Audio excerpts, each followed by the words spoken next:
ఒక చీకటి రాత్రి చిలకూరు అనే గ్రామంలో అందరూ మౌనంగా నిద్రపోతున్నారు.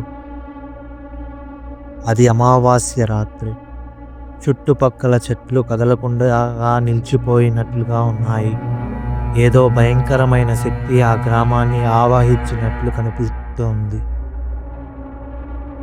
చిన్నప్పటి నుంచి వినేవాళ్ళం, చిలకూరు చెరువు దగ్గరికి రాత్రి వేళ ఎవ్వరూ వెళ్ళకూడదట. అక్కడ ఓ ఆత్మ ఉందంటారు. ఆ చెరువు దగ్గరికి ఎవరైనా వెళ్తే తిరిగి రావడం లేదట. అదేంటి ఆత్మ ఎందుకు అక్కడే ఉన్నది? రామయ్య అనే ఓ వృద్ధుడు చెరువు పక్కన ఇంట్లో ఉండేవాడు. తన పని ముగించుకొని రోజు ఆ చెరువు ఉన్న దారిలోనే వెళ్తాడు. ఒకరోజు అమావాస్య రాత్రి రామయ్య అక్కడికి వెళ్ళిన తర్వాత ఎవ్వరూ అతన్ని మళ్ళీ చూడనే లేదు.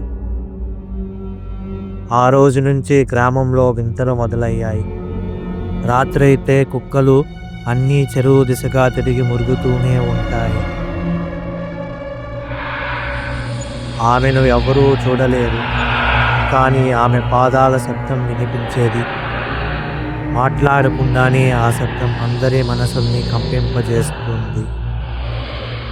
ఆమె పాదాల శబ్దం, ఆమె మాటల గుసగుసలు ఇవన్నీ పెరుగుతున్నాయి. ఆమె ఆత్మ భయాన్ని మిగతా వాళ్ళల్లో నింపుతోంది.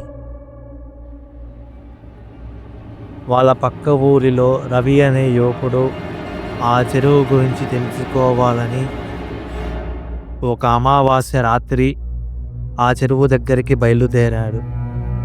అతడు ఆ చెరువు దగ్గరికి రాగానే అతనికి కొన్ని వింత శబ్దాలు వినపడ్డాయి. అక్కడి నుంచి వెళ్ళిపో, వెళ్ళిపో, ఇదే నీకు చివరి రాత్రి. ఆ శబ్దం విన్న వెంటనే రవికి గుండె ఆగిపోయినంత పని అయింది. రవి ఒక్కసారిగా వెనక్కి తిరిగి చూశాడు, కానీ ఎవ్వరూ లేరు అక్కడ. ఆ క్షణంలో రవి భయంతో పరుగు తీశాడు. తొందరగా ముందుకు పరిగెత్తసాగాడు.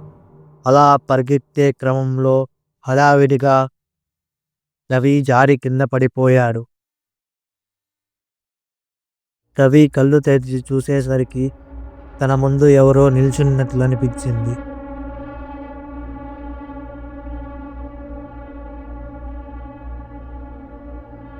ఒక నల్లటి ఆకారం, దాని కళ్ళు ఎర్రగా ఉన్నాయి. రవి భయంతో నన్ను ప్రాణాలతో వదిలేయ్ అని బతిమాలుతున్నాడు. రవి అరుపులు ఊరిలో వాళ్ళందరికీ వినిపించాయి. అందరూ కలిసి ఒక్కసారిగా ఆ చెరువు దగ్గరికి వచ్చారు. వచ్చి చూసేసరికి రవి ప్రాణాలతో లేడు.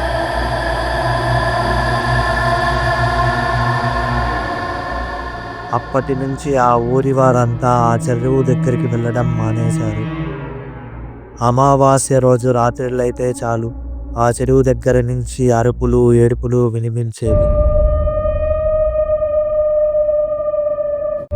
ఆ ఆత్మ మాత్రం ఇంకా అక్కడే ఉంది.